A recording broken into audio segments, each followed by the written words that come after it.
Je m'appelle Zara Gilles, j'ai 33 ans. Samedi dernier, en plein milieu de ma propre fête d'anniversaire, ma sœur a posé un bol de nourriture pour chien devant moi, à la place de mon gâteau. Elle a souri et a dit d'une voix forte: « Puisque tu es si froide et mariée à ton ordinateur portable, j'ai pensé que cela te conviendrait mieux. » La pièce a éclaté de rire. Ma mère filmait déjà la scène, à la verticale, pour en faire du contenu. Mon père s'est penché en arrière, avec un sourire en coin, et a porté le coup de grâce. « Ne sois pas si théâtrale, Zara. De toute façon, tu n'as jamais vraiment mérité mieux. » 28 invités ont ri. Pas une seule personne n'a mis fin à la scène. Je n'ai pas pleuré. Je n'ai pas crié. Je me suis simplement levé, j'ai regardé chaque visage, un par un, et je suis parti. Ce qu'aucun d'entre eux ne savait, c'est qu'ils venaient de m'humilier à l'intérieur d'une maison dont j'étais secrètement la propriétaire. Cette nuit-là, j'ai posté 28 enveloppes contenant la vérité. Au matin, mon téléphone a explosé sous 53 appels manqués. Et ce n'était que le début. Si vous vous êtes déjà assis à une table où vous étiez la risée, cette histoire est pour vous. Restez avec moi. Ce n'est pas une histoire de vengeance. C'est l'histoire du jour où j'ai arrêté de mendier le regard de gens qui avaient déjà décidé de ne pas regarder. Il y a une maison sur Kingsbridge Lane à Nipville, dans l'Illinois. C'est une maison coloniale blanche avec 5 chambres à l'étage, un sous-sol aménagé et un érable rouge dans le jardin de devant. Il y a un double des clés accroché à un clou, à côté du placard de la cuisine. Ce clou est là depuis 27 ans. La clé n'a jamais été changée. Mon père avait l'habitude de dire aux invités lors des dîners que cette clé était le symbole d'une bonne famille. Il disait que les bonnes familles ne se ferment jamais la porte au nez. Je suis la propriétaire de cette maison. J'en suis la propriétaire depuis février 2023. Mes parents ne le savent pas encore, la nuit que je m'apprête à décrire. Ils croient avoir refinancé avec un prêteur privé. Ils croient que les papiers qu'ils ont signés dans un petit bureau à Wheaton constituaient un arrangement, pas un transfert de propriété. Ils disent aux gens à l'église que le marché a été clément avec eux. Ils disent aux collègues agents immobiliers de ma sœur qu'ils ont eu de la chance. Je les ai laissés le croire. Je les ai laissés le croire pendant 3 ans. C'est l'une des erreurs que je ne compte pas refaire. Je suis né en mai 1993. Ma sœur Vanessa avait 3 ans à l'époque. Ce jour-là, mon père a écrit dans son journal que Vanessa avait l'air contrariée dans la salle d'attente de l'hôpital. Il a écrit, et je le cite de mémoire car il l'a lu à voix haute si souvent, « Vanessa avait l'air si contrariée aujourd'hui. Pauvre petite. Elle a une sœur maintenant, qu'elle le veuille ou non. » Il a lu cette page à chaque Thanksgiving, jusqu'à mes 19 ans. Ma mère riait à chaque fois. Vanessa souriait toujours de la manière dont sourient les filles, quand elles savent qu'une pièce leur appartient. Je m'asseyais au coin de la table, là où la rallonge n'était pas tout à fait de niveau, et je posais mon verre d'eau sur la partie instable pour l'empêcher de glisser. J'ai appris très tôt que j'étais la blague, celle que ma famille gardait pour amuser la galerie. Je n'ai plus jamais dit la vérité à ce sujet à voix haute dans cette maison. Pas avant bien plus tard. Pas avant qu'il ne soit trop tard pour eux. Ma grand-mère me voyait. Elle s'appelait Vivant Gilles, et elle était la seule personne de cette famille à avoir jamais utilisé mon nom complet, sans y ajouter un petit soupir lasse à la fin. Elle a été bibliothécaire à la succursale de Néborville pendant 31 ans. Elle gardait un livre de cuisine jaune dans sa cuisine, avec des taches de vanille à la page 88. C'était la page du gâteau d'anniversaire. Elle m'en a préparé un vrai, chaque année, jusqu'à mes 21 ans. Elle est décédée en mars 2015. Cancer du pancréas, 4 mois entre le diagnostic et les funérailles. Je me suis assise avec elle lors de sa dernière nuit, à l'hôpital central du Page, et elle m'a serré le poignet avec une force qui m'a surprise. Elle a dit « Zara, ne les laisse jamais te voir tressaillir. Quoi qu'ils fassent, tu me le promets, ma chérie. » Je le lui ai promis. Elle a retiré le médaillon en argent de son propre cou et l'a mis autour du mien. Je le porte encore. 11 ans plus tard, je ne l'ai pas enlevé. Elle m'a aussi laissé un petit carnet avec une couverture en cuir bleu marine. Il est resté dans le tiroir du bas de sa coiffeuse pendant des mois après son enterrement. Je ne l'ai lu que lorsque j'en ai eu besoin. C'est une autre chose que ma grand-mère m'a apprise. On n'ouvre pas la lettre tant qu'on n'est pas prêt à y répondre. Après son enterrement, j'ai déménagé à Seattle. J'ai accepté un poste de chef de produit dans une entreprise technologique dont ma mère ne pouvait pas prononcer le nom et n'a d'ailleurs pas essayé. Pendant 7 ans, ma famille m'a appelé 3 fois par an. Noël, Thanksgiving et l'anniversaire de ma mère. Le mien, jamais. Ma mère m'a envoyé un seul texto à ce sujet. En juin 2020, quand j'ai fait l'erreur de demander pourquoi, elle a écrit « Nous n'avons pas besoin que tu appelles chaque semaine. Vanessa s'occupe de tout maintenant. » Concentre-toi sur ta carrière, ma chérie. Je n'ai pas répondu. J'ai posé le téléphone, écran vers le bas, sur mon comptoir de cuisine et j'ai regardé le ferry traverser la baie d'Elliott pendant un long moment. C'était la dernière fois que je disais la vérité à voix haute dans cette maison, même par texto. Vanessa était l'aînée. Tout le monde me le rappelait, de différentes manières. Sur chaque photographie sur le manteau de la cheminée au 12 Kingsbridge Lane, elle est au centre du cadre. J'ai compté les photos quand j'avais 12 ans, 11 de Vanessa, 0 de moi. J'ai recompté à Thanksgiving 2025. Le nombre n'avait pas changé. De nouveaux cadres avaient été ajoutés depuis mon enfance. Le mariage de ma sœur. L'annonce de la première grossesse de ma sœur. Ma sœur a un gala de récompense immobilière en 2022. Ivy en uniforme de football. Hunter tenant un petit trophée. Blake assis sur les genoux de mon père. Rien de moi. Ni ma remise de diplôme de Northwestern. Ni mon premier appartement. Ni aucun des anniversaires que j'avais vécus depuis mes 8 ans. Ma mère avait une phrase qu'elle utilisait pour adoucir cela pour les invités quand ils posaient la question. Elle disait « Vanessa était un bébé tellement facile. Zara, elle, était compliquée. Elle ne m'a jamais vraiment laissé dormir. » Elle le disait comme si c'était de l'affection. Je l'entendais comme un verdict.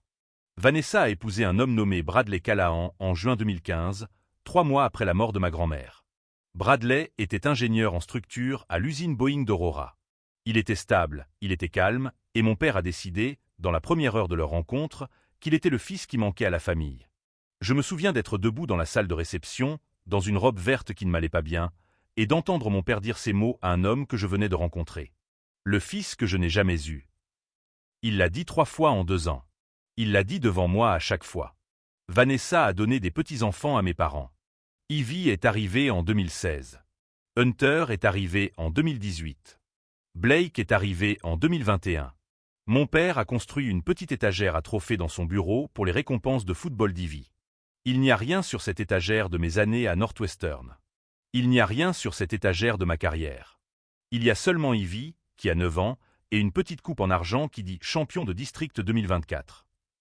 Vanessa a rejoint Coldwell Banker Nipville en 2019 et a transformé sa licence immobilière en une marque. Au printemps 2026, elle avait 385 000 abonnés sur Instagram. Son hashtag était Vanessa Neborville. Son contenu était soigné. Des cuisines qui rendaient mieux en photo que dans la vie réelle. Des conseils de vie qui semblaient avoir été testés par des groupes de discussion. Un corgi dans la plupart des réels. Une lampe circulaire dans la chambre principale de la maison de ville, juste à côté de celle de mes parents. Toujours branchée, toujours prête. Son réel le plus regardé de 2025 s'ouvre sur un plan de moi.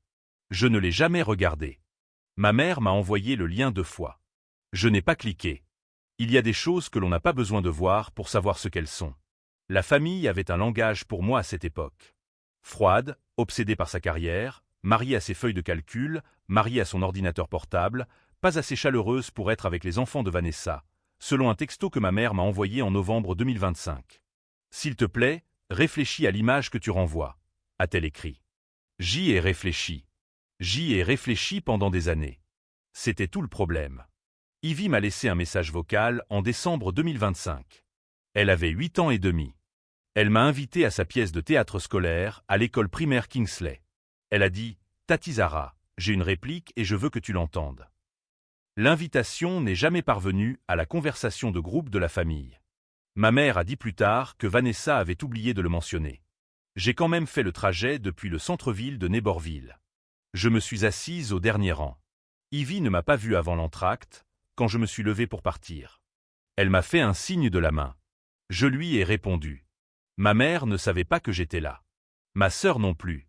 Ivy ne leur a rien dit. Elle avait 8 ans, et elle comprenait déjà comment notre famille fonctionnait. Les dîners du dimanche au 12 Kingsbridge Lane se terminaient toujours de la même manière. Mon père au bout de la table. Vanessa à sa droite. Ma mère s'agitant avec les assiettes. Moi au coin, là où la rallonge était inégale. Le verre d'eau en équilibre sur la partie basse. Vanessa a dit quelque chose lors du dîner d'avril 2026 que je veux consigner ici aussi précisément que possible. Elle a dit « Certaines personnes sont nées pour diriger une famille. D'autres sont nées pour y assister, et ce n'est pas grave. Les 2 rôles doivent être remplis. » Mon père a ri. Ma mère ne l'a pas corrigé. Bradley fixait son assiette. Je n'ai rien dit. J'ai fini mon eau. J'ai proposé d'aider à faire la vaisselle et ma mère m'a écarté d'un geste de la main, de la même manière qu'on écarte un enfant d'une conversation d'adulte. Ce qu'aucun d'entre eux ne savait, c'est que 3 ans plus tôt, j'avais pris une décision qui me placerait à la tête de cette table, sans jamais m'y asseoir. Si vous connaissez quelqu'un qui a été la personne silencieuse de sa famille, celle que tout le monde ignore, partagez cette histoire avec elle. Elle comprendra ce qui va suivre. Nicole Whitfield est mon amie la plus proche depuis notre premier mois à Northwestern, à l'automne 2011. Elle vivait de l'autre côté du couloir à Willard. Elle étudiait l'économie. J'étudiais l'informatique. Elle est maintenant associée dans une société de capital investissement de niche sur West Monroe à Chicago. Et elle est la seule personne au monde à avoir jamais vu l'intérieur de mon cœur sans me demander de l'expliquer. En octobre 2022, Nicole et moi avons créé une société à responsabilité limitée du Delaware appelée Rosewood Holdings. Elle m'a envoyé un email de 2 lignes ce matin-là. Zahar, si nous faisons ça pour tes parents, la SARL doit être irréprochable.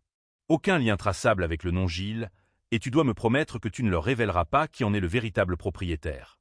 Pas avant que ça ne compte vraiment. Je le lui ai promis.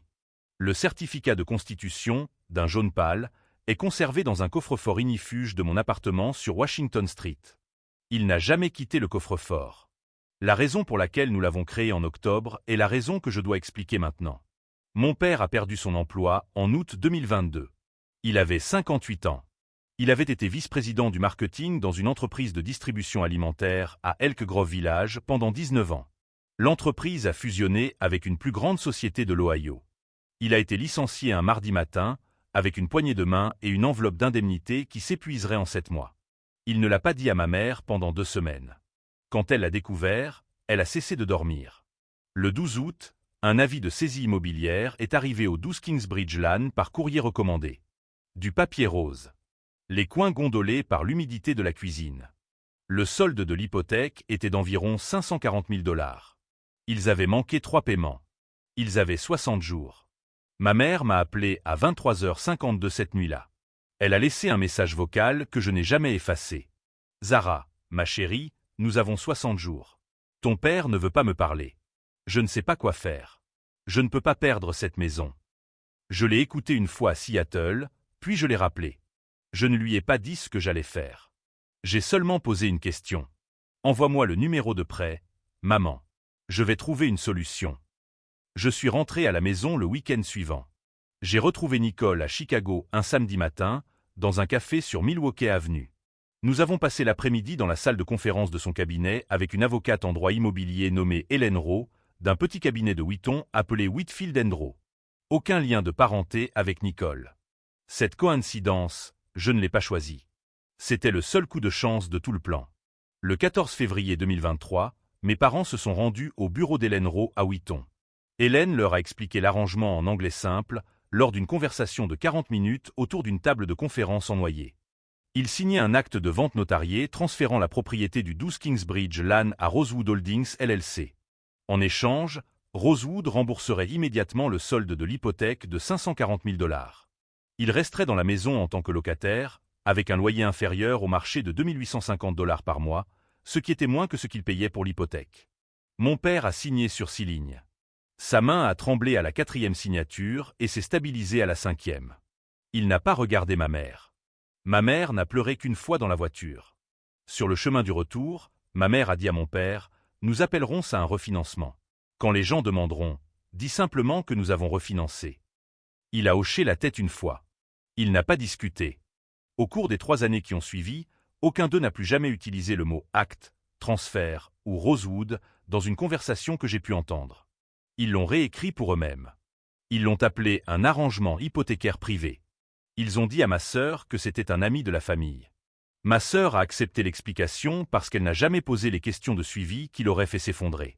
Je suis retourné à Nipville en juillet 2023. J'ai dit à ma famille que mon entreprise avait approuvé un poste en télétravail. C'était vrai, dans le sens où toutes les choses techniquement vraies sont vraies. Ce que je ne leur ai pas dit, c'est que j'avais négocié une promotion de chef de produit principal avec une augmentation de 60% le même mois où j'ai signé les documents de clôture. J'ai emménagé dans un appartement d'une chambre sur Washington Street, dans le centre-ville de Nipville. Une pièce, un bureau, une fenêtre orientée à l'est. J'ai gardé mon emploi à Seattle. J'ai doublé mon revenu. Personne dans cette famille ne m'a demandé ce que je faisais dans la vie. Pas une seule fois. Mon père a salué mon premier dîner du dimanche de retour avec une phrase que je me souviens encore exactement. « Tu n'as pas réussi à t'en sortir là-bas, n'est-ce pas? Eh bien, la maison est un atterrissage en douceur. » J'ai souri. J'ai mangé le rôti de ma mère, trop cuit.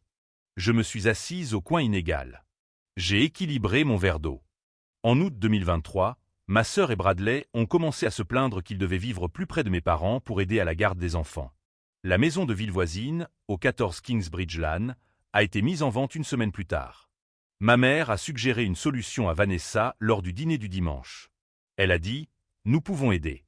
Bradley nous paie juste le loyer chaque mois et nous nous occupons du reste avec un arrangement familial. » Bradley l'a cru. C'est un homme honnête qui fait confiance à sa femme et ne vérifie pas les registres de propriété. Vanessa a mis en place un virement bancaire automatique de 2200 $ par mois de leur compte joint vers ce que Bradley croyait être le compte de mes parents.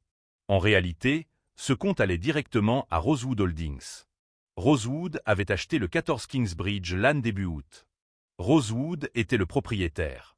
Ma sœur savait qui mes parents payaient. Bradley, non. Vanessa a posté une photographie sur Instagram le 12 août 2023. Elle se tenait sur le perron de la maison de ville, tenant un trousseau de clés. La légende disait « Notre petit investissement. Bradley travaille si dur. » Reconnaissante pour la famille qui répond présent. Elle l'a géolocalisé au 14 Kingsbridge Lane, Nipville. Ce post est toujours en ligne. J'en ai sauvegardé une copie à l'époque parce que Nicole me l'avait dit. Bradley pensait qu'il aidait les parents de Vanessa. C'était la version de l'histoire que Vanessa avait besoin qu'il croie. En mai 2026, Rosewood Holdings possédait des biens immobiliers dans 3 États. J'avais grandi tranquillement. Personne dans ma famille n'en avait la moindre idée. Ce n'était pas parce que je me cachais. C'était parce qu'ils n'avaient jamais, pas une seule fois, posé la question. Si quelque chose dans tout cela commence à vous sembler familier, si vous avez déjà été la personne silencieuse à votre propre table familiale pendant que tout le monde parlait sans vous voir, laissez un commentaire. Je les lis. Cette histoire ne fait que devenir plus tranchante à partir d'ici. L'invitation est arrivée en mars 2026. Vanessa l'a envoyée par texto avec 3 émojis en forme de cœur. Je veux rendre cette année spéciale pour toi, Zar. Laisse-moi m'en occuper. De tout. Toi, tu n'as qu'à venir. J'ai regardé ce message pendant un long moment avant de répondre. Ma sœur ne m'avait jamais, de sa vie, proposé de s'occuper de quoi que ce soit pour moi, mais Ivy m'avait appelé en FaceTime la veille au soir et m'avait demandé, de sa voix de 9 ans, si elle pouvait venir à mon anniversaire. Alors, j'ai répondu oui. La fête aurait lieu au 12 Kingsbridge Lane le samedi 2 mai 2026. Vanessa a envoyé des invitations numériques via Paperless Post à 28 invités. L'image sur l'invitation était celle de son corgi portant un chapeau de fête. Pas une photographie de moi, pas même une photographie d'un gâteau, juste son chien. Je l'ai remarqué. Je n'ai rien dit. 3 jours avant la fête, le 29 avril, je suis passé au 12 Kingsbridge Lane pour rendre un livre que ma mère m'avait prêté à Pâques. Elle était dans la cuisine, en train de déballer des courses d'un sac Publix. Sur le comptoir à côté d'elle se trouvait une liste manuscrite. Au milieu de la liste, dans l'écriture soignée de ma mère, il y avait une ligne qui disait « Nourriture pour chien Blue Buffalo, grand sac ». Je l'ai regardé assez longtemps pour qu'elle le remarque. « C'est pour le chien des MCCRA », dit-elle sans me regarder. Judith m'a demandé de le prendre. Ne te mêle pas de mes courses. Le ticket de caisse était toujours sur l'îlot. Recette au poulet Blue Buffalo, sac de 15 livres, 52,98 $. J'ai lu la date. 29 avril. J'ai posé le livre, j'ai dit merci, et je suis parti. Je n'ai pas fait remarquer que Judith MCCRA n'avait pas de chien. J'avais donné des cours de piano à sa fille pendant l'été 2024. Les MCCRA avaient un chat nommé Buté. Je suis monté dans ma voiture, je suis resté assise dans l'allée pendant 1 minute, et j'ai appelé Nicole. « Viens au bureau demain », a dit Nicole. Elle n'a pas demandé pourquoi. L'après-midi du samedi 2 mai, je suis arrivé au 12 Kingsbridge Lane avec 30 minutes d'avance. Ma sœur était déjà dans la salle à manger, en train de monter l'iPhone de ma mère sur un petit trépied de table. Le téléphone était orienté verticalement. Mode Portrait. L'angle était le même que celui qu'elle utilisait pour ses réels Instagram. Une lampe circulaire se tenait à côté de la fenêtre. Ma suor portait un chemisier rose pâle. Ses cheveux étaient bruchés. Son rouge à lèvres était impeccable. La lumière doit d'abord frapper le gâteau, Puis le visage de Zara, disait-elle à ma mère. Maman, ne bouge pas le trépied une fois qu'il est réglé. Appuie juste sur enregistrer quand je hocherai la tête. Ma mère m'a vu et a légèrement glissé le trépied derrière un vase. À quoi sert la caméra? Ai-je demandé. Elle a agité la main. Du contenu pour les annonces ennuyeuses de Vanessa. Ne t'inquiète pas pour ça, ma chérie. Je ne me suis pas inquiété. Je me suis souvenu. À 16h15, je suis allé aux toilettes pour me laver les mains. Ivy se tenait près de la porte dans sa petite robe bleue. Elle tenait un morceau de papier plié en 4, serré dans sa paume. Elle n'a pas regardé vers la salle à manger. Elle a levé le papier vers moi comme si c'était un secret. Tati Zara, a-t-elle chuchoté. Maman a dit de ne pas manger le gâteau ce soir. Elle a dit, la blague est pour toi. Je ne comprends pas ce qu'elle veut dire. Je me suis agenouillé. J'ai déplié le papier. Ivy avait dessiné un gâteau d'anniversaire au crayon rose avec un X rouge dessus. Sous le dessin, elle avait écrit de son écriture ronde de 9 ans, « Ne fais pas ». Je l'ai regardé longuement. Je lui ai embrassé le front. Je lui ai dit qu'elle avait fait une chose très courageuse et que cela devait rester un secret entre nous. Elle a hoché la tête et a glissé une serviette en papier plié dans la poche de mon manteau. La fête a commencé à 19h. Mon père s'est levé à 19h14 pour porter un toast. La liste des invités autour de la table comprenait 8 clients immobiliers de ma sœur, 6 voisins de l'association des propriétaires de Kingsbridge, dont Judith Msekra, 5 parents éloignés, 4 amis de ma mère de son église, 3 collègues de Bradley de l'usine Boeing d'Aurora, une ancienne camarade de classe du lycée que ma mère avait invitée sans me le demander, et tante Rosalind Holloway. Rosalind est la sœur aînée de mon père. Elle a 71 ans. Elle a été enseignante pendant 39 ans. Elle n'a jamais, de sa vie, dû un service qu'elle ne voulait pas rendre. Mon père a levé sa flûte de champagne. Azara, a-t-il dit, la fille qui nous rappelle que tous les enfants ne grandissent pas comme on l'espère, mais que nous aimons quand même. Santé. 26 flûtes se sont levées. Je n'ai pas touché la mienne. Rosalind a seulement porté la sienne à ses lèvres. Elle n'a pas bu. Ses yeux sont restés fixés sur ma mère pendant tout le toast. Je l'ai vue. Ma mère, non. À 19h41, ma mère est allée à l'interrupteur et a tamisé la lumière de la salle à manger. Elle a craqué une allumette et a allumé 33 petites bougies disposées sur le buffet. Ma sœur est arrivée de la cuisine, portant un grand plat de service en argent avec un couvercle. J'ai immédiatement reconnu le plat. C'était celui de ma grand-mère Vivien. Elle l'avait utilisé à chaque Thanksgiving de 1987 à 2014. Il était dans le vaisselier de ma mère depuis les funérailles. Ma sœur a posé le plat devant moi. Ma mère s'est penchée et a appuyé sur le bouton d'enregistrement du trépied. Le point rouge s'est allumé. Ma soeur a soulevé le couvercle. En dessous se trouvait l'un des petits bols en porcelaine de ma grand-mère, ceux avec les fleurs bleu pâle sur le bord. Le bol était rempli de nourriture pour chien à la recette de poulet Blue Buffalo. Le dessus avait été façonné en un petit monticule et recouvert d'un glaçage au shortening blanc fouetté pour imiter une crème au beurre. Une seule bougie d'anniversaire se dressait au centre. La bougie était déjà allumée. Puisque tu es si froide et mariée à ton ordinateur portable, j'ai pensé que cela te conviendrait mieux, a annoncé ma sœur d'une voix qui a porté dans toute la pièce. C'est juste une blague inoffensive, les amis. La pièce a ri. Pas tout le monde. Pas Judith Msekra, qui a baissé les yeux sur la nappe. Pas Rosalind, qui a posé sa serviette à côté de son assiette très lentement, comme si elle déposait quelque chose de fragile. Pas Ivy, qui a laissé tomber sa fourchette. Le bruit de la fourchette contre son assiette a été le son que j'ai entendu le plus clairement dans toute la pièce. Personne d'autre n'a remarqué. J'ai regardé mon père.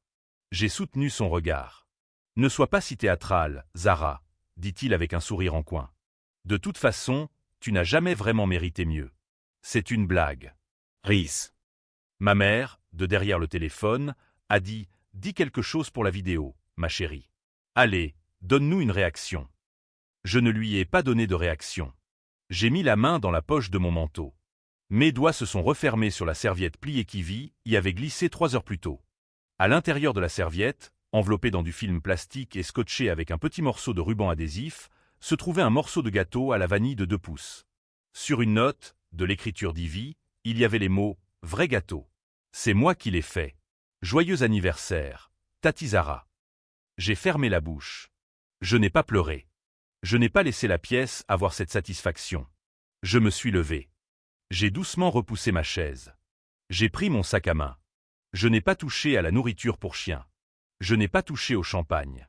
J'ai regardé, un par un, chaque visage à cette table. Mon père a soutenu mon regard le plus longtemps. 3 secondes.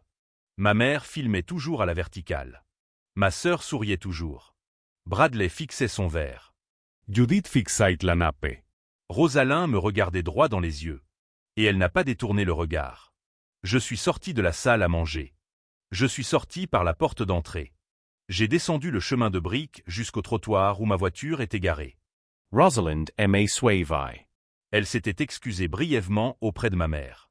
Elle m'a rattrapé à la portière du conducteur. Elle ne m'a pas touché. Elle ne m'a pas prise dans ses bras. Elle se tenait à une distance respectueuse dans son manteau d'église bleu marine et elle a dit, d'une voix basse qui n'était ni douce ni forte, « Quoi que tu sois sur le point de faire, ma chérie, ne t'en excuse pas plus tard. Ta grand-mère ne l'aurait pas fait. » J'ai hoché la tête une fois. Elle a hoché la tête en retour. C'était tout. Je suis monté dans le RAV4 et j'ai démarré le moteur. L'horloge du tableau de bord indiquait 19h58. Je n'ai pas conduit jusqu'à mon appartement sur Washington Street. J'ai tourné au nord sur Kingsbridge, coupé à l'est sur Ogden, et je me suis garé sur le parking d'un immeuble de bureaux de 4 étages où le cabinet de Nicole a une salle de conférence satellite au 3e étage. Je ne suis pas rentré chez moi. J'ai conduit jusqu'au bureau de Nicole. Nicole se tenait à la porte de la salle de conférence du 3e étage, tenant un gobelet de café en papier. Elle ne m'a pas demandé ce qui s'était passé. Elle m'a regardé une fois et s'est écartée pour me laisser entrer. « Tu es certaine, Zahar ?» a-t-elle dit en s'asseyant sur une chaise près de l'imprimante. « Une fois que nous aurons fait la tournée ce soir, nous ne pourrons plus revenir en arrière. » Sur rien du tout. Je me suis assise en face d'elle. J'ai posé mon sac à main sur la table. Je n'ai pas enlevé mon manteau. J'ai sorti une feuille de papier de la poche intérieure. Dessus, il y avait une liste manuscrite de 28 noms. À côté de chaque nom, il y avait une lettre, N pour voisin, C pour client, R pour parent, W pour les collègues de Bradley chez Boeing, F pour Rosalind. J'ai dit un seul mot, imprime. Nicole a démarré l'imprimante. L'HP LaserJet a fonctionné pendant 38 minutes et a produit 25 liasses de documents identiques, chacune de 14 pages. Chaque liasse contenait 3 éléments. Le premier était une copie notariée de l'acte de propriété du 12 Kingsbridge Lane, daté du 14 février 2023, montrant le propriétaire comme étant Rosewood Holdings LLC du Delaware. Le deuxième était 36 mois de relevé bancaire du compte courant de ma mère, de mai 2023 à avril 2026, avec une seule ligne surlignée en jaune sur chaque page. La ligne était le virement automatique de 2850 $ par mois à Rosewood Holdings LLC. Le troisième était une capture d'écran imprimée du post Instagram de ma sœur du 12 août 2023. La photographie d'elle tenant les clés de la maison de ville, la légende, la géolocalisation. À côté, une deuxième page montrait l'acte de propriété du 14 Kingsbridge Lane. Le propriétaire était Rosewood Holdings LLC. Sur le devant de chaque enveloppe, j'avais écrit la même courte note à la main, à l'encre noire Pilot G2. Vous avez ri à mon anniversaire. J'ai pensé que vous méritiez de savoir dans la maison de qui vous riez. Z. 3 des 28 enveloppes contenaient un 4e élément. Ces 3-là étaient adressés à Rosalind Holloway, Judith Msekra et Bradley Callahan. Le 4e élément était une capture d'écran de l'interface de recherche des archives publiques du comté de DuPage. Nicole l'avait obtenue via un compte fournisseur plus tôt cette semaine-là, quand je lui avais demandé de vérifier. La capture d'écran montrait un journal de recherche du 14 septembre 2025 à 15h17. Le compte utilisateur appartenait à Vanessa Callahan, agent immobilier. Numéro de licence de l'Illinois visible en haut de l'écran. Sa session montrait 3 recherches, 12 Kingsbridge Lane, 14 Kingsbridge Lane, Rosewood Holdings LLC. Elle avait utilisé sa propre licence immobilière pour savoir à qui appartenait la maison dans laquelle nous nous trouvions tous, 8 mois avant le gâteau. J'ai regardé Nicole. Elle m'a regardé en retour. Elle savait, a dit Nicole doucement. Tout Noël dernier, tout Pâques, et elle a quand même allumé cette bougie. Elle savait depuis 8 mois, et elle a quand même allumé la bougie sur la nourriture pour chien. À 23h15 cette nuit-là, Nicole et moi avons quitté son immeuble dans des voitures séparées. Elle a pris la route du Nord, 12 maisons à Wheatland Trail et les rues au nord de l'autoroute à péage. J'ai pris la route du Sud. 16 maisons dans les lotissements de Kingsbridge et White Eagle. Chaque enveloppe est allée dans une boîte aux lettres là où la boîte était ouverte, ou a été placée sous un paillasson là où la boîte était verrouillée. Aucune sonnette n'a été pressée. Aucune conversation n'a eu lieu. Aucun voisin n'a vu qui a laissé quoi. La nuit était sèche. Les lampadaires dans les rues résidentielles étaient de ceux qui éclairent en jaune. Ja conduisseis lentimant. Je n'écoutais pas de musique. Mes mains étaient stables sur le volant, d'une manière qu'elles n'avaient pas été à 19h58 et ne le seraient plus avant un moment. La première boîte aux lettres sur ma route était le numéro 8 Kingsbridge Lane. Judith McCrae.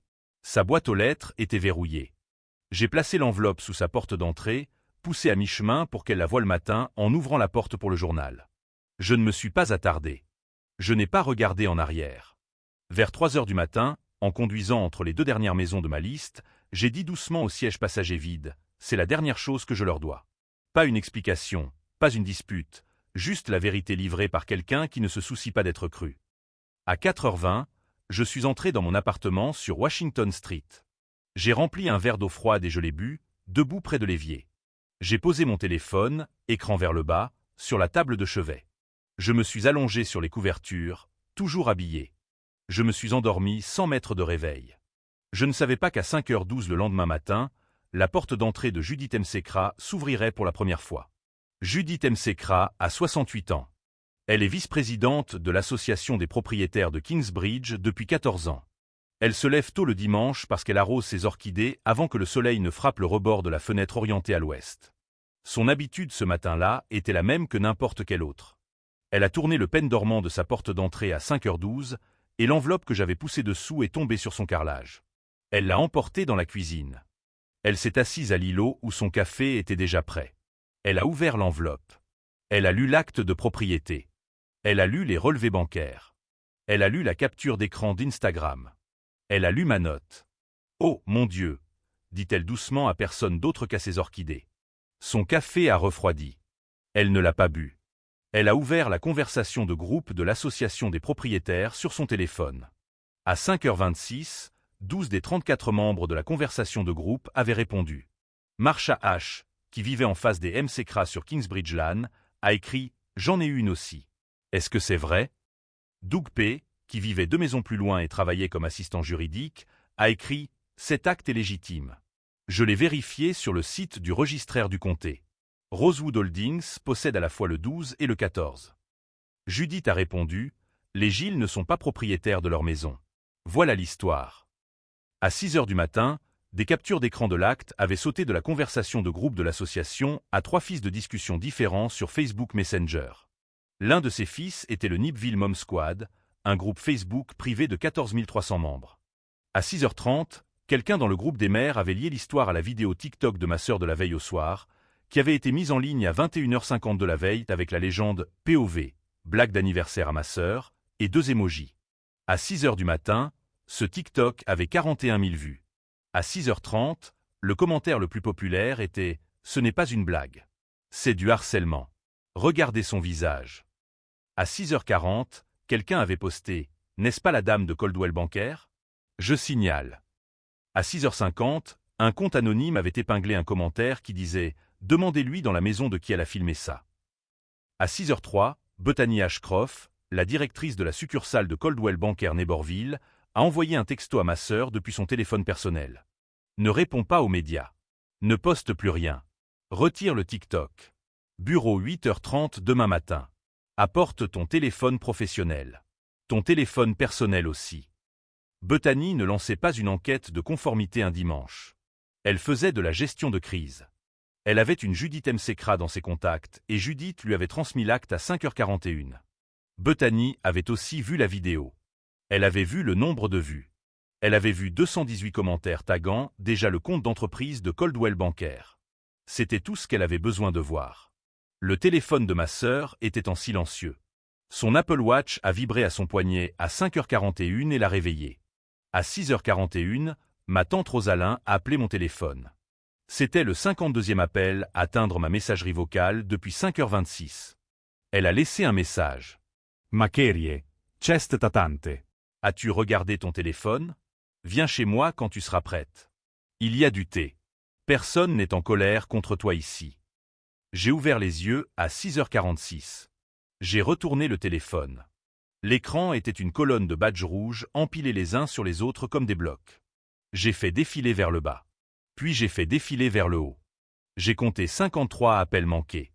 Avant de terminer cette histoire, Si vous croyez que le silence peut être une forme de pouvoir, dites-le moi dans les commentaires. Je les lis. Je me suis assise. Je n'ai rappelé personne. J'ai d'abord fait du café. Je suis resté debout près du comptoir, la tasse à la main, et j'ai lu le journal d'appel dans l'ordre où il était arrivé. Ma mère avait appelé 11 fois. 3 messages vocaux. Mon père avait appelé 8 fois. Il n'avait laissé aucun message vocal. Mon père n'utilise pas la messagerie vocale. Il ne l'a jamais fait. Ma sœur avait appelé 14 fois, 2 messages vocaux. Bradley avait appelé 3 fois. Rosalyn avait appelé 2 fois. Ma cousine Marion, qui est la fille de Rosalyn et une infirmière en soins palliatifs à Elmhurst, avait appelé 2 fois. Judith Msekra avait appelé 2 fois. Nicole avait appelé 2 fois. 6 appels provenaient de numéros que je ne reconnaissais pas. Des invités de la fête, très probablement. 3 provenaient d'agents immobiliers que je me souvenais avoir été des clients que ma sœur avait amenés au brunch du dimanche à un moment ou à un autre au cours des 3 dernières années. 53. Pas une métaphore. Pas une exagération. 53. Le plus long message vocal de ma mère durait 2 minutes et 14 secondes. 6h18 du matin. Elle était enrouée quand elle a commencé et elle l'était toujours quand elle a fini. Tu es cruelle, Zara. Cruelle et froide. Ton père a déjà assez souffert cette année. Si ta grand-mère pouvait voir ce que tu fais, elle aurait honte. Elle aurait honte de toi. S'il te plaît, ma chérie, appelle. Nous pouvons arranger ça. C'était une blague, chérie. C'était juste une blague. J'ai écouté le tout. Mon visage n'a pas bougé quand ça s'est terminé. Je n'ai pas sauvegardé le message vocal. Je ne l'ai pas effacé. J'ai posé le téléphone sur le comptoir de la cuisine, j'ai ouvert la fenêtre orientée à l'est et j'ai laissé entrer l'air du matin pendant un moment. À 7h33, mon père a envoyé son premier texto. J'espère que tu es fier de toi. Ta mère est au lit. Vienstedsusser. Je n'ai pas répondu. À 7h41, il a envoyé son second. Tu ne peux pas posséder notre maison.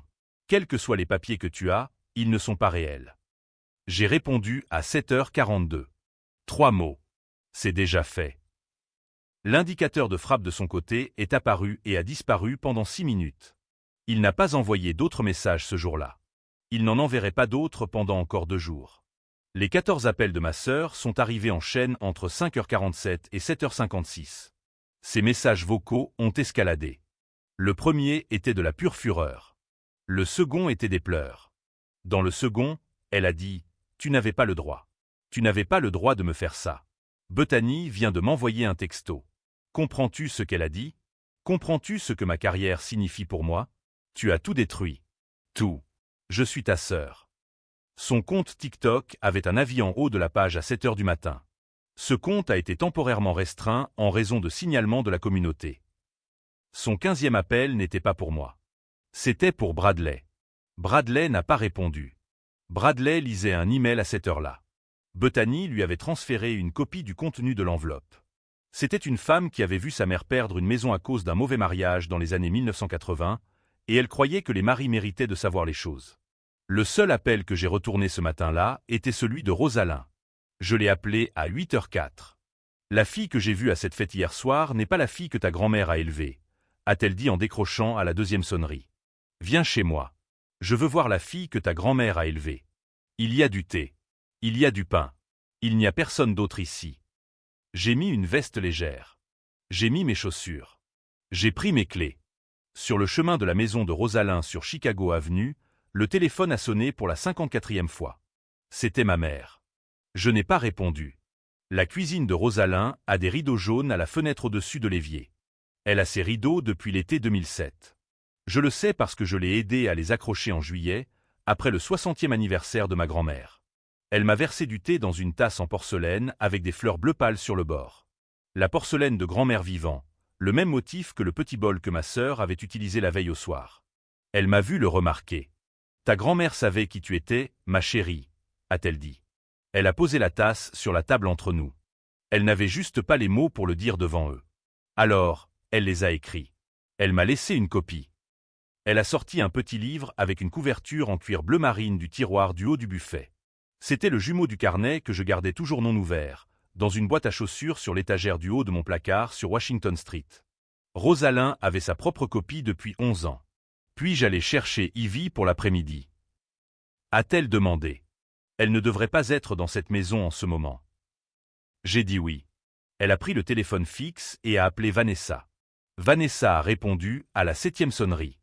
Rosalind ne lui a dit qu'une chose. Je prends Ivy pour l'après-midi. Je la ramènerai avant la nuit. Elle n'a pas attendu la permission. Elle a raccroché. Nous sommes restés dans sa cuisine pendant une autre heure. Je lui ai dit ce que j'avais décidé la veille au soir. Mes mots étaient plats. Comme quand on fait une liste de courses. Le bail du 14 Kingsbridge n'est pas renouvelé. Vanessa et Bradley ont 60 jours. La maison principale, maman et papa, ont 12 mois à un loyer de marché. C'est 6 200 $ par mois à partir du 1er juillet, puis ils doivent quitter les lieux. Les 2 propriétés seront mises en vente dans la seconde moitié de 2027. Roselyne a hoché la tête lentement. Tu n'es pas cruelle, ma chérie. Tu es claire. Ce sont des choses différentes. Elle s'est levée et a rempli ma tasse. Elle s'est rassise. Elle a dit, il y a une chose que je porte en moi et que je veux te rendre maintenant. Elle m'a parlé d'un jeudi après-midi de septembre 2025, où elle était passée à la maison de ville pour déposer Ivy après une soirée de babysitting. Vanessa était dans la cuisine, l'ordinateur portable ouvert sur l'îlot. L'onglet du navigateur indiquait « Registraire du comté de Dupage » en gras en haut. Rosalind avait jeté un coup d'œil à l'écran pendant moins d'une seconde avant que Vanessa ne referme brusquement le couvercle.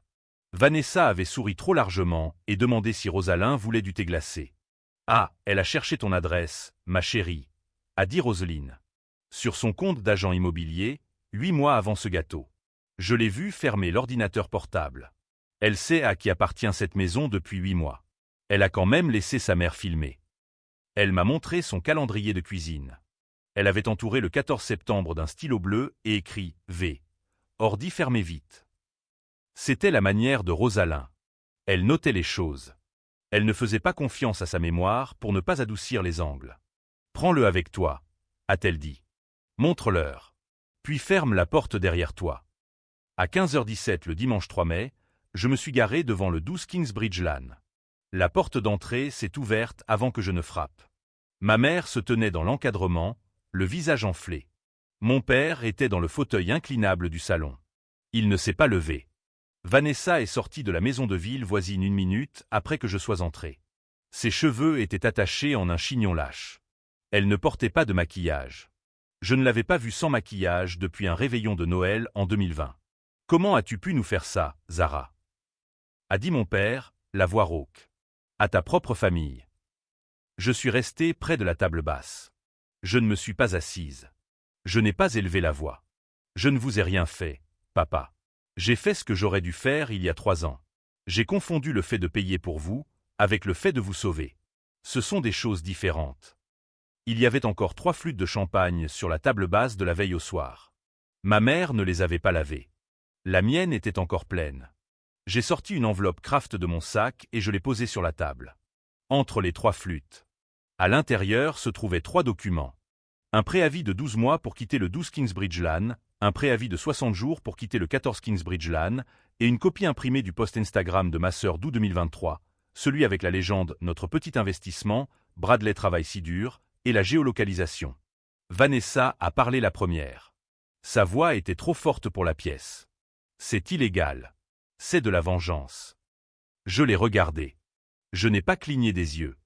Tout ce que maman et papa ont signé était volontaire, devant un avocat à Wheaton le 14 février 2023. Tout ce que j'ai fait était légal. Tout ce que tu as dit hier soir est en vidéo. Tout ce que tu as posté depuis 2023 est public. Si quoi que ce soit t'embarrasse maintenant, ce n'est pas un problème juridique, Vanessa. C'est un problème de vérité. Son téléphone a sonné sur la table basse à côté de l'enveloppe. Le nom de Bradley s'est allumé sur l'écran. Vanessa a refusé de le regarder. J'ai de nouveau fouillé dans mon sac et j'ai sorti le 2e document que Nicole avait préparé. Le journal de recherche du registraire du comté de Dupage. Horodaté à 15h17, le 14 septembre 2025. Je l'ai placé face visible sur la table basse. Tu t'es connecté au registraire du comté de Dupage le 14 septembre 2025 à 15h17, ai-je dit doucement. Depuis ton compte d'agent, tu as cherché 12 Kingsbridge Lane, puis 14 Kingsbridge Lane, puis tu as cherché Rosewood Holdings LLC dans la base de données du secrétaire d'État de l'Illinois. Tante Rosalind t'a vu fermer l'ordinateur portable. Tu sais à qui appartient cette maison depuis 8 mois, Vanessa. Et hier soir, tu as quand même allumé une bougie sur un bol de nourriture pour chien. Sa lèvre inférieure a tremblé. Ses mains étaient à plat sur ses cuisses. Je cherchais des comparables, a-t-elle dit. Je n'ai pas compris ce que je voyais. Tu as une licence immobilière, ai-je dit. Tu as compris. J'ai sorti le 3e document, une capture d'écran imprimée d'un message texte. Horodaté du 18 avril 2026, 23h38. Expéditeur, Vanessa Callahan, téléphone professionnel Coldwell Bancaire. Destinataire, Rachel Prescott, consultante en contenu de courtage. Le texte disait, avec la ponctuation enjouée de ma sœur, besoin d'un moment viral pour la fête d'anniversaire du 2 mai. Quelque chose qui touchera durement les boomers, du contenu de blague. Pense à des sœurs qui se taquinent, mais en plus grand. On peut brainstormer lundi. Ma sœur est une cible facile. Elle ne se défend jamais. Bethany avait transmis le journal de texte à Nicole à 7h14 ce matin-là, avec une note qui disait seulement « Tribunal de l'opinion publique », pas un document juridique. Pour l'information de votre ami uniquement. Le visage de Vanessa est devenu blême. C'était juste du brainstorming, a-t-elle dit. Ce n'était pas, elle n'a jamais fini sa phrase. La porte d'entrée s'est ouverte derrière moi. Bradley se tenait dans l'encadrement. Il portait sa veste de travail. Ses clés étaient dans sa main. Il écoutait depuis au moins 3 minutes depuis le porche. Il a regardé Vanessa de la manière dont on regarde un étranger qui a dormi dans votre lit. Tu m'as dit que tes parents possédaient la maison de ville, a-t-il dit. Sa voix était calme. Elle ne tremblait pas. Tu m'as dit que les $2200 par mois leur revenaient depuis 2023. Cela fait $79 200, Vanessa, à la SARL de ta sœur. Ça allait s'arranger, Bradley, a-t-elle dit en se levant à moitié du canapé. Nous allions l'acheter finalement. J'allais te le dire. Avec quel argent, Vanessa, a-t-il dit. Quoi d'autre m'as-tu raconté? Elle s'est rassise. Il ne s'est pas assis à côté d'elle.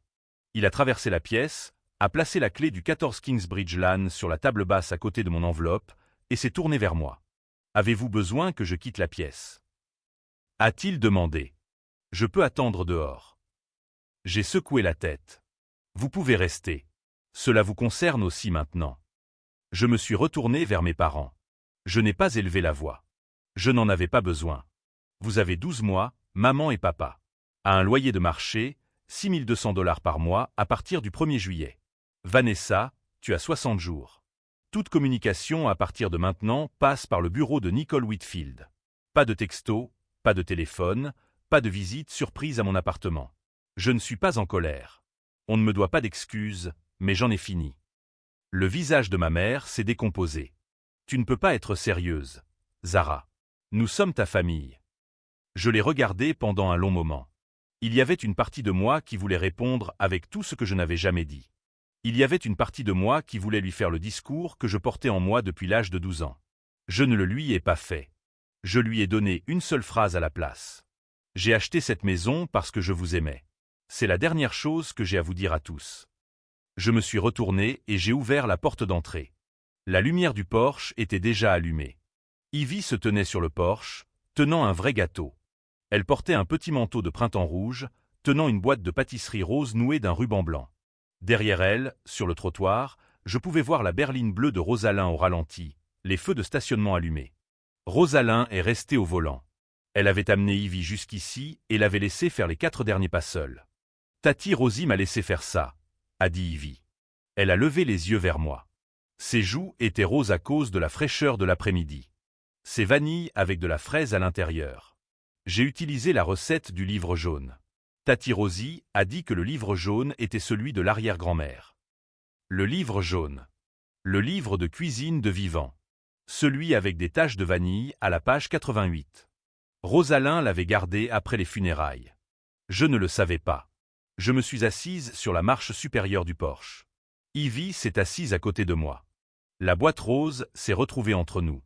Derrière moi, la porte de la maison de mes parents s'est fermée. Personne à l'intérieur n'est sorti nous rejoindre. Personne à l'intérieur n'allait le faire. J'ai ouvert la boîte.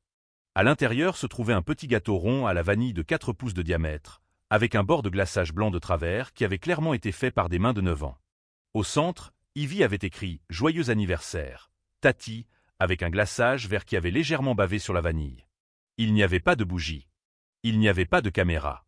J'ai divisé le gâteau en 2 parts sur les serviettes en papier Kiwi, avait glissé dans le coin de la boîte.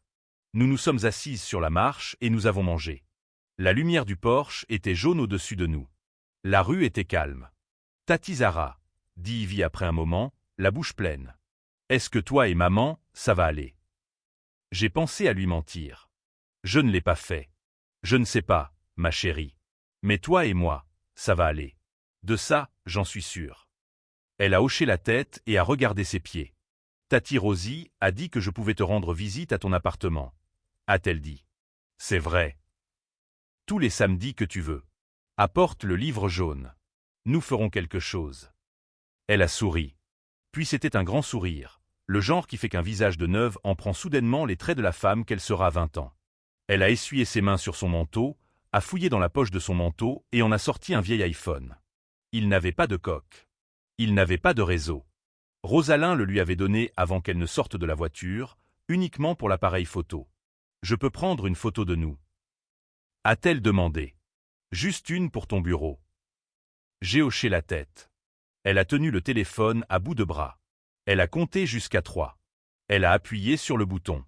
La lumière du Porsche a capturé le gâteau à la vanille sur la serviette entre nous, le tissu de son manteau rouge et le médaillon en argent autour de mon cou.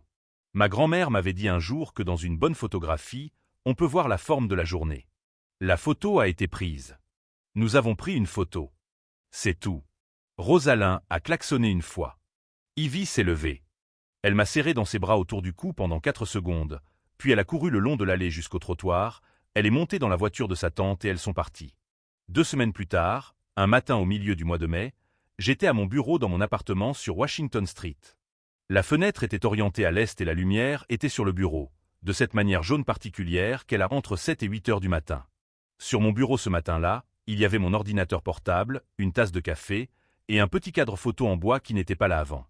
À l'intérieur du cadre se trouvait la photographie qu'Ivy avait prise. Zara à gauche, Ivy à droite, les 2 parts de gâteau à la vanille entre nous sur la serviette en papier, la lumière du Porsche derrière nous. Au dos du cadre, au crayon, j'avais écrit une ligne le jour où je l'ai récupérée chez l'encadreur. 3 mai 2026, mon 33e anniversaire. Le vrai. Je suis resté avec la photo pendant un moment. Pendant 33 ans, je n'ai eu aucune photographie de moi sur aucun manteau de cheminée dans cette maison. Maintenant, j'en avais une sur mon bureau. Elle n'avait pas besoin d'un cadre provenant de la cheminée de quelqu'un d'autre. Elle n'avait pas besoin d'une pièce que je possédais. Elle n'avait besoin que d'une fille qui m'a vu sur une marche de Porsche, et d'une femme qui était autrefois une fille, lui disant qu'elle m'avait vu, elle aussi. La maison sur Kingsbridge Lane est toujours debout. Mes parents y sont toujours, pour l'instant.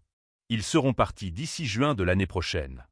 Ma sœur et Bradley sont déjà partis de la maison de ville voisine. Bradley a pris un appartement à Warrenville et a demandé le divorce la 2e semaine de mai. Vanessa a réemménagé dans la chambre d'amis de ses parents. Elle a perdu son poste chez Coldwell Banker Neighborville le mardi suivant. Pas par licenciement. Elle a démissionné. C'est ce que font les agents dans sa position quand l'alternative est une conversation plus longue. Le compte TikTok n'est jamais revenu. Le compte Instagram a survécu avec une fraction de son audience précédente. Personne dans cette famille ne m'a invité à un dîner du dimanche depuis. Personne ne s'est excusé. C'est ce à quoi je m'attendais. C'est ce dont je n'avais pas besoin. Tante Rosalyn et moi prenons un café le premier samedi de chaque mois. Ivy est venue à mon appartement 3 fois jusqu'à présent. Nous avons fait des pancakes 2 fois et des cupcakes à la vanille 1 fois, avec le livre jaune. Hunter et Blake ne sont pas venus. Leur mère ne le permettra pas. J'espère qu'un jour, ils décideront par eux-mêmes à qui ils rendent visite et à qui ils ne le font pas. D'ici là, je n'insisterai pas. Nicole et moi avons finalisé l'achat d'une 4e propriété en juin. C'est une histoire pour une autre fois. Je porte toujours le médaillon en argent de ma grand-mère. 11 ans et ça continue. Je garde toujours le carnet bleu marine de ma grand-mère dans la boîte à chaussures sur l'étagère du haut de mon placard. Je ne l'ai toujours pas lu en entier. J'ai lu les 3 premières pages. C'est tout ce dont j'ai eu besoin jusqu'à présent. Elle avait écrit sur la première page, de cette écriture serrée de bibliothécaire que je reconnaîtrais n'importe où. Une seule phrase. Zara, si c'est l'année où tu arrêtes enfin de demander à être vue par des gens qui ont décidé de ne pas regarder, alors cette année valait la peine d'être vécue pour la voir. Je t'aime, ta grand-mère. Si cette histoire vous a touché, abonnez-vous. J'ai 3 autres histoires sur des femmes qui ont cessé d'avoir besoin d'être vues par les gens qui n'ont jamais regardé. Le bol sur le plat en argent ne m'a pas hanté comme ma mère l'espérait probablement. La vidéo non plus, bien qu'elle n'ait pas survécu longtemps dans les endroits où Vanessa avait prévu qu'elle se propage. Ce qui est resté avec moi était plus petit. Le son de la fourchette d'Ivy contre son assiette. Le poids silencieux de la flûte de Rosalyn, levé seulement jusqu'à ses lèvres. La lumière du Porsche sur une boîte de pâtisserie rose. La dernière chose que je veux dire à propos de ce samedi est la suivante. Quand j'ai regardé autour de la salle à manger au 12 Kingsbridge Lane et que j'ai vu 28 visages rire, j'ai compris quelque chose que ma grand-mère essayait de me dire depuis 33 ans. Et que je n'avais pas été prête à entendre. Elle ne me demandait pas d'être forte pour eux. Elle me demandait d'arrêter d'avoir besoin qu'ils me remarquent. Je n'ai plus besoin qu'ils me voient. Je me voyais moi-même. Et c'était suffisant.